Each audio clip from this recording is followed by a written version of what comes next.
Welcome to The Explainer. Today we're pulling back the curtain on one of the greatest marketing feats of all time, how a common mineral was transformed into the ultimate symbol of love and luxury.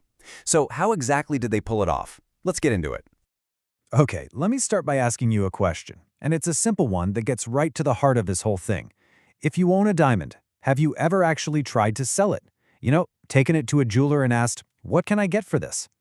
Because if you have, then you've probably had a pretty rude awakening. That precious stone that cost a small fortune, well, its value tanks the second you leave the store. And this isn't some accident or a bad deal.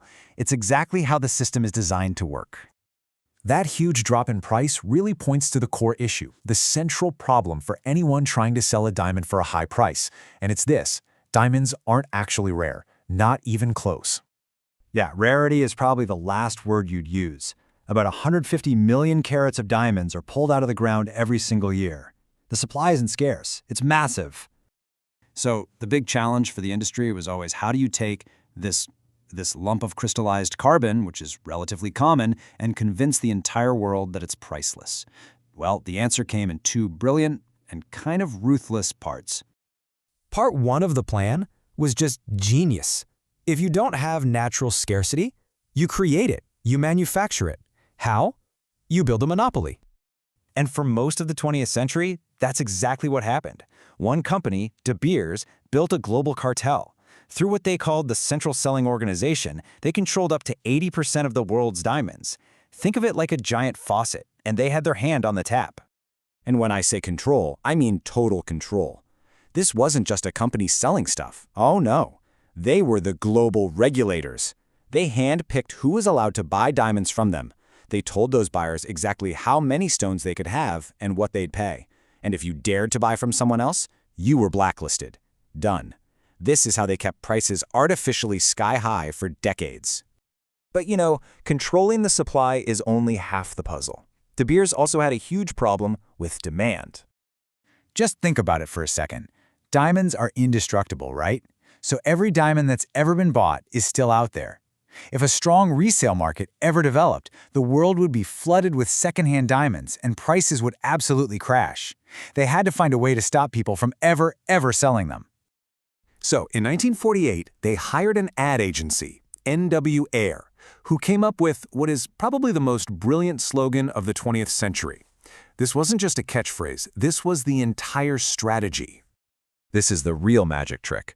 They took a simple physical fact that the stone lasts forever and tied it to a powerful emotional concept, eternal love. All of a sudden, it wasn't a commodity anymore. It was an emotional heirloom. It was a symbol of your family, your commitment. And who on earth would sell something like that? It was genius. They created a social taboo against reselling your diamonds. And this manufactured sentimental value is so important because it's the smokescreen. It masks the giant canyon between the price you pay for a diamond and what it's actually worth in cold, hard cash. You have to understand these three different values. The retail value is the sticker price, which includes a massive markup for the jeweler. The insurance value is an even higher, inflated number to make you feel good about your purchase. But the resale value? That's the real one. That's the true market price, with all the marketing fluff and emotional baggage stripped away. But like any empire, this perfectly constructed illusion couldn't last forever. The world started to change, and the cartel's grip began to slip. Over the last few decades, things started to unravel. The Soviet Union collapsed, and suddenly, Russian diamonds were flooding the market outside of De Beers' control. Huge mines in places like Australia decided to break away and sell on their own terms. And then came the lawsuits. Decades of antitrust cases that finally put an end to the official price-fixing scheme. And on top of those legal and competitive problems, two new threats appeared. And these ones attack the very mystique, the very story that De Beers spent a century building. First, there was the growing awareness of blood diamonds, stones being used to fund horrific wars.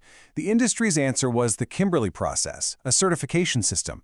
But as you can see from this quote, even key groups involved in creating it eventually disowned it, saying it just gives consumers a false sense of security. And second, maybe the biggest threat of them all? Technology. Lab-grown diamonds. These things are a huge problem for the old guard because, well, they are chemically and physically identical to mined diamonds. You can't tell the difference. But they're guaranteed conflict-free, their supply is basically unlimited, and they cost a lot less. They are, for all intents and purposes, the perfect competitor. So when you put it all together, here's what we have. A diamond isn't rare, it's not a good investment, and its most cherished traditions were invented by an ad agency. We've been sold a story, a truly brilliant one, for over 100 years, which leaves us with one final and, I think, pretty important question for you to think about. What is it you're really buying?